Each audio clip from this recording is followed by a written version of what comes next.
There was a morning in the monastery when I watched a young monk frantically polishing every bronze Buddha statue in the meditation hall. His movements were swift, almost desperate, as if the shine of each statue held the secret to enlightenment itself. I observed him for nearly an hour, this beautiful dedication to what he believed mattered most. When the temple bell rang for morning meditation, he looked up with exhaustion painted across his face, realizing he had missed the very practice these statues were meant to inspire. In that moment, I witnessed the eternal human struggle, the confusion between what appears important and what truly matters. This young monk had fallen into the same trap that ensnares us all in modern life, mistaking the ornamental for the essential, the urgent for the meaningful, the visible for the profound. And today, as you sit listening to these words, perhaps in your car during a commute that feels endless, or in your room as another day of endless tasks awaits you, I want to take you on a journey into the heart of what it means to truly know what matters. This is not another productivity lesson or time management strategy. This is an invitation to touch the very essence of conscious living, to discover the profound peace that comes when we align our daily actions with our deepest truths. The Buddha spoke of a concept called samadhi, right view, right understanding. But what does it mean to see clearly in a world that seems designed to obscure our vision? Imagine standing in a dense fog where every direction looks equally important, equally urgent. The phone buzzes with notifications, the email inbox floods with demands, the calendar overflows with meetings that somehow multiply like rabbits in spring. We move through this fog believing that everything requires our immediate attention, that every request deserves our precious energy. But here is the first profound truth I learned after decades in contemplation. Urgency is often the enemy of importance. They are not the same creature, though they disguise themselves as twins. Urgency screams for immediate attention, demanding we respond to its frantic rhythm. Importance, on the other hand, whispers. It speaks in the quiet moments, in the space between breaths, in the pause before we react. I remember sitting with my teacher, Ajahn Sumedho, as he tended to a small garden behind the meditation hall. A visitor approached him, breathless with anxiety, explaining how urgent it was to discuss a temple matter that simply could not wait. The elderly monk continued pruning a rose bush, his movements deliberate and gentle. "The roses," he said softly, "have been growing for months. This conversation you speak of, how long has it truly been waiting?" The visitor paused, realizing that his urgent matter was actually a worry he had been carrying for weeks, now transformed into artificial urgency by his own avoidance. This is how we create our own suffering. We allow our minds to transform the naturally important into the artificially urgent. But what if we could learn to distinguish between these two forces? What if we could develop the wisdom to respond to life rather than merely react to it? Close your eyes for a moment, even if you're listening while walking or driving. Let your breath become your anchor to this present moment. Feel the air entering your nostrils, cool and fresh. Notice how your body naturally knows what matters most. Breathing without your conscious effort or urgent demands. Your heart beats, your blood flows, your cells regenerate. None of these essential functions require your frantic attention, yet they are the foundation of everything else you consider important. This is the beginning of understanding. What truly matters often operates below the threshold of our conscious worry. Like underground rivers that nourish vast forests, our deepest values feed our lives in ways we rarely acknowledge, while we're busy chasing surface streams that dry up in the heat of daily stress. But as the mist of this understanding begins to settle, And we encounter a deeper question. Why do we find it so difficult to focus on what we claim is most important to us? The answer lies in what the Buddhist teachings call upadana, attachment. Not just attachment to things, but attachment to outcomes, to control, to the illusion that we can manage all variables in our complex lives. I once knew a businessman who would arrive at our monastery twice each year, always during his vacation weeks. He would sit in meditation, participate in our daily routines, and speak eloquently about the importance of inner peace and spiritual development. Yet invariably, by the third day, he would be on his phone, managing what he called urgent business matters that could not wait. When I gently asked him about this pattern, he looked genuinely confused. "But this business supports my family," he said. That's what matters most." Here was a man who had identified his deepest value, caring for his family, but had become so attached to one particular method of expressing that care that he had lost sight of other equally important ways to honor that love. His attachment to financial success as the primary expression of family care had clouded his ability to see that his presence, his peace, his emotional availability were equally valuable gifts to those he loved. This is the second profound insight. Attachment to specific outcomes often blinds us to the essence of what we truly value. We become so focused on the how that we forget the why. We attach ourselves to particular strategies for achieving what matters to us. And in that attachment, we lose the flexibility to respond to life's natural changes with the wisdom and grace. In the monastery, we have a practice called essential versus ornamental.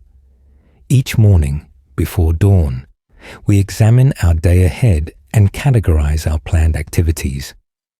Essential activities are those that directly serve our deepest intentions: meditation, study, service to others, caring for our physical vessel. Ornamental activities are not necessarily bad, but they are decorative rather than foundational. They add beauty or convenience to life, but do not nourish the soul's deepest hunger. The profound realization that emerges from this practice is that most of us have our days exactly backwards. We spend the majority of our time and energy on ornamental activities, hoping they will somehow create space for the essential. But it works in the opposite direction. When we prioritize the essential, the ornamental naturally finds its proper place, are like flowers that bloom beautifully on a healthy tree, but cannot survive without strong roots. Think about your typical day. What percentage of your waking hours are dedicated to activities that directly align with your deepest values? For most people, the answer is startling. We spend 8, 10, sometimes 12 hours on work that may or may not connect to our authentic purpose, then squeeze our most important relationships, our spiritual practice, our creative expression, our physical well-being into the tired edges of exhausted evenings and rushed weekends. But here lies another profound truth waiting to be discovered. You have more choice in this pattern than you might believe. The feeling of being trapped in urgent demands is often a prison of our own making and constructed from assumptions we have never questioned and boundaries we have never tested. I invite you to try something right now, in this very moment. Place your hand on your chest and feel your heartbeat. This rhythm has been with you since before your birth, will remain with you until your final breath. It asks nothing from you, demands no urgent attention, yet it is the foundation that makes everything else possible. Your heart knows what matters most: sustaining life. It does not argue with competing priorities or struggle with time management. It simply does its essential work, moment by moment, without fanfare or applause. What if you could learn to live with such clarity of purpose? What if you could discover your own essential rhythm beneath the noise of endless demands. As we delve deeper into this understanding, we encounter perhaps the most uncomfortable teacher of all, mortality.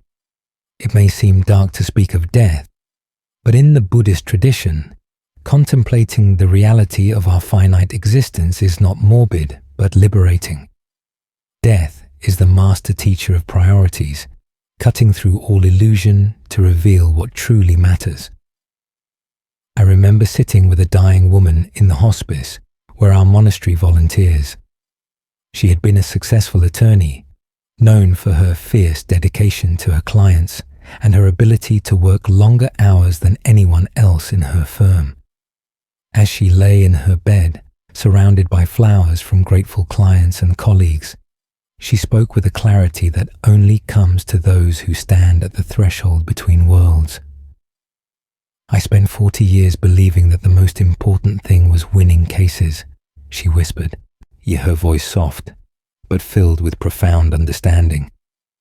"I convinced myself that every deadline was life or death. Every brief had to be perfect. Every client call was urgent.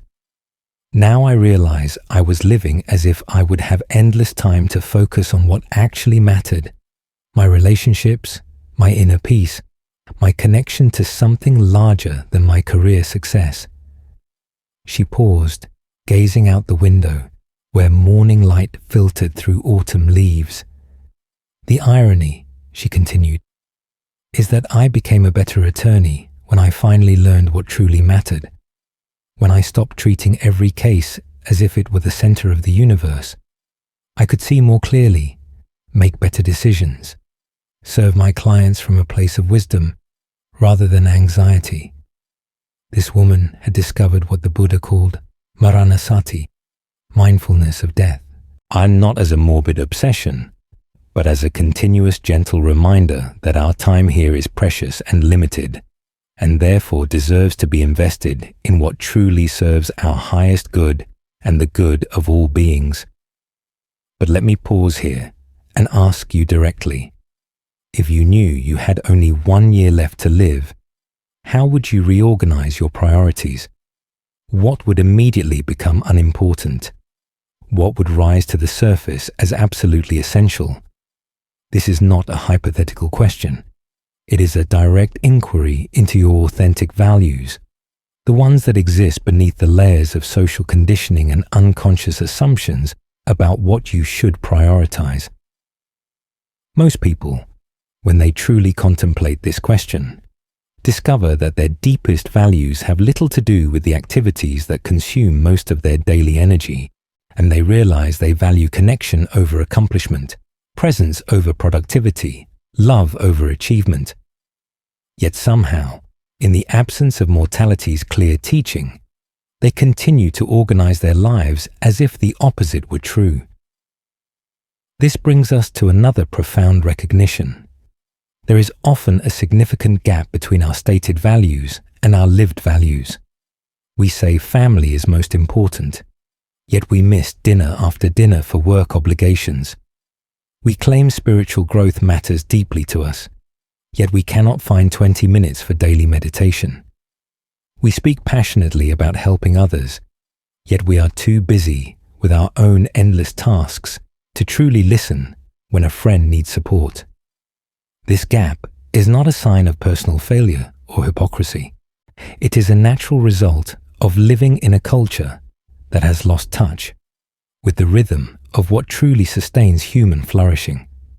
We are like gardens that have been convinced they need to bloom continuously, forgetting that periods of rest and deep nourishing are equally essential to periods of visible growth and productivity. In the monastery, we observe what we call the seasons of attention. Just as nature moves through cycles of activity and rest, growth and dormancy, our attention and energy naturally ebb and flow. When we honor these natural rhythms instead of fighting against them, we discover a sustainable way of living that actually allows us to be more present and effective when action is truly needed. But this understanding requires us to challenge one of modern life's most pervasive myths. the belief that constant busyness equals importance, that a packed schedule signifies a meaningful life. In truth, the ability to discern what deserves our attention and what does not is one of the highest forms of wisdom we can develop. I once spent a month in silent retreat with a teacher who had a remarkable practice.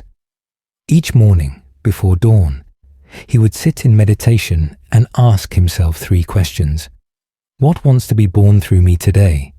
What wants to be nurtured and sustained? What is ready to be released? These questions became his compass for navigating the day's activities, helping him distinguish between what was truly calling for his attention and what was simply noise. Try this now, in this moment. I'll let those 3 questions settle into your awareness. What wants to be born through you today? Perhaps it is a creative project that has been waiting patiently while you attend to urgent emails. What wants to be nurtured and sustained? Maybe it is a relationship that has been surviving on the crumbs of your leftover attention. What is ready to be released? This might be a commitment you made months ago that no longer serves your authentic path. These questions are not meant to create more items for your to-do list, but rather to help you connect with the deeper currents of your life, the ones that flow beneath the surface of daily demands. When we learn to listen to these deeper currents, we discover that what truly matters has its own intelligence, its own timing, and its own way of unfolding that is often quite different from our frantically planned agendas. As this awareness deepens, we begin to recognize another layer of complexity in understanding what matters, the difference between society's definition of importance and our soul's knowing. We live in a world that measures value primarily through external metrics: income, status, achievements, possessions. These are not inherently wrong, but when they become the primary lens through which we evaluate what deserves our attention, we can find ourselves living someone else's definition of a meaningful life. I remember a young woman who came to our monastery in the midst of what she called a quarter-life crisis. She had followed all the prescribed steps for success: excellent grades, prestigious university, competitive job in finance, and from the outside, her life looked like a model of importance. Yet she felt empty, disconnected from any sense of authentic purpose. I wake up every morning knowing exactly what I'm supposed to do, she told me during one of our conversations. My calendar is full, my goals are clear, my progress is measurable. But I feel like I'm living someone else's life. Nothing I do feels like it matters to who I actually am inside. This young woman had discovered the painful gap between external validation and internal knowing. She had become so skilled at meeting others' expectations that she had lost touch with her own authentic desires and values. Her life was organized around what society had taught her to consider important, but her soul was starving for what actually mattered to her unique path of development. And this is perhaps one of the most challenging aspects of knowing what truly matters. It requires us to develop the courage to live authentically, even when our authentic path differs from social expectations. It asks us to trust our inner wisdom, even when it leads us in directions that others might not understand or approve of. The path to this authentic knowing often requires us to spend time in solitude, away from the constant input of others' opinions and expectations. In meditation, in nature, in quiet contemplation, we can begin to hear the whisper of our own values beneath the noise of inherited beliefs and cultural conditioning. But this process is not always comfortable. When we begin to live more authentically, we may discover that some relationships, commitments, and/or activities that once seemed important no longer align with our deepest truth. This can create feelings of guilt, fear, or confusion. We might worry about disappointing others or making mistakes in our judgment. Here, the Buddhist teaching of mudita, sympathetic joy, becomes essential. Mudita is the practice of finding joy in others' happiness and success, even when their path differs dramatically from our own. When we can genuinely celebrate others' choices without feeling obligated to make the same choices ourselves, we create space for authentic diversity in how we express what matters most. This brings us to another profound insight. What truly matters to you may be completely different from what truly matters to your partner, your friend, your colleague, or even your family members. And this is not a problem to be solved, but a truth to be celebrated. The universe needs accountants who find deep meaning in creating order from financial chaos, and it also needs artists who find purpose in bringing beauty into the world. It needs people who are called to raise children with devoted attention, and it also needs people whose contribution comes through remaining childless and focusing their nurturing energy in other directions. The tragedy is not that we have different values and purposes, but that we often try to force ourselves or others into narrow definitions of what should matter. When we can release this forcing and allow the natural diversity of human purpose to flourish, we discover that life becomes far more interesting and supportive than when we all try to pursue identical versions of importance. As we near the heart of this understanding, we encounter what might be the most challenging aspect of living from our deepest values. It requires ongoing mindfulness and course correction. Knowing what matters is not a one-time realization, but a continuous practice of attention and realignment. Like a sailor who must constantly adjust the sails to work with changing winds, we must regularly check in with our authentic values and adjust our daily choices accordingly. This is where the practice of mindfulness becomes not just a spiritual exercise, but a practical tool for meaningful living. Mindfulness helps us notice when we have drifted away from our authentic priorities, when we have become caught up in urgent demands that do not serve what truly matters to us. I invite you to establish a simple practice that can serve as your compass for this ongoing navigation. Each evening, before sleep, spend just 5 minutes reviewing your day with compassionate awareness, not judging or criticizing, but simply observing. How much of my time and energy today was devoted to what truly matters to me? When did I feel most aligned with my authentic values? When did I get caught up in urgency that distracted me from importance? This evening review is not meant to generate guilt or self-criticism, but to cultivate the awareness that allows for gentle course correction. When we notice we have spent several days or weeks focused primarily on activities that feel disconnected from our deeper purpose, we can make small adjustments rather than waiting for a major life crisis to force dramatic change. The beauty of this practice is that small, consistent alignments create profound transformation over time. Just as a ship that adjusts its course by 1 degree will end up in a completely different destination after a long journey, tiny daily choices to honor what truly matters accumulate into a life of authentic meaning and satisfaction. But perhaps the most beautiful discovery in this journey is that when we live from our authentic values, we naturally become more present, more peaceful, and more genuinely helpful to others. When we stop exhausting ourselves on activities that feel forced or inauthentic, we have more energy available for what truly serves both our own development and the well-being of all beings around us. This is the ultimate teaching about what truly matters. It is not separate from service to others.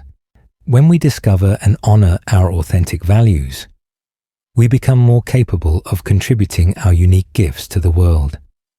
A person who tries to be everything to everyone serves no one well, but a person who knows their authentic strengths and limitations can offer those gifts with generosity and effectiveness. The monastery taught me that true service comes not from self-sacrifice, but from self-knowledge. When we know what truly matters to us, What naturally energizes us? What feels like our unique contribution to the human family? We can give from a place of fullness rather than depletion. This sustainable giving creates a positive cycle that benefits everyone it touches. As our exploration draws toward completion, I want to return to that young monk polishing Buddha statues while missing his meditation. And the story did not end with his exhaustion and missed practice. Later that evening, during our community reflection time, he shared his experience with the other monks. Instead of criticism or judgment, he received gentle laughter and understanding. Every one of us had our own version of polishing statues while missing the meditation. What emerged from that sharing was a beautiful teaching. The statues themselves were not wrong or unimportant. In their proper place and proportion, caring for our meditation space was indeed a valuable activity. But when any activity, no matter how seemingly spiritual or worthwhile, becomes disconnected from our deepest intention and authentic presence, it loses its true value. This is the wisdom of proportion, the understanding that almost any activity can serve what truly matters if it is approached with the right intention and awareness. Conversely, even activities that appear highly spiritual or important can become obstacles if we engage with them unconsciously or compulsively. The question is not whether an activity is inherently important or unimportant, but whether our engagement with that activity serves our authentic development and contributes to the well-being of all life. This discernment can only come from ongoing mindfulness, honest self-reflection, and the courage to make adjustments when we notice we have lost our way. And so, we return to where we began, but with deeper understanding. The fog that once obscured our vision begins to clear, not because the world becomes simpler, but because we develop the wisdom to navigate complexity with greater skillfulness. We learn to distinguish between the urgent and the important, between what society tells us should matter and what our heart knows does matter, between activity that depletes us and activity that nourishes our authentic growth. This clarity is not a destination but a continuous journey of awakening. Each day offers new opportunities to practice this discernment, to choose what truly matters over what merely appears urgent. Each moment presents the possibility of aligning our actions with our deepest values, creating a life that feels authentic, meaningful, and sustainably fulfilling. The path is not always easy, but it is always available. In this very moment, as you hear these words, you have the opportunity to pause, breathe deeply, and ask yourself, what truly matters to me right now? What deserves my attention and energy in this precious moment of my finite existence? Trust what arises in response to that question. Your inner wisdom knows the way home to what matters most. All it asks is that you listen, and then take one small step in the direction of authentic alignment.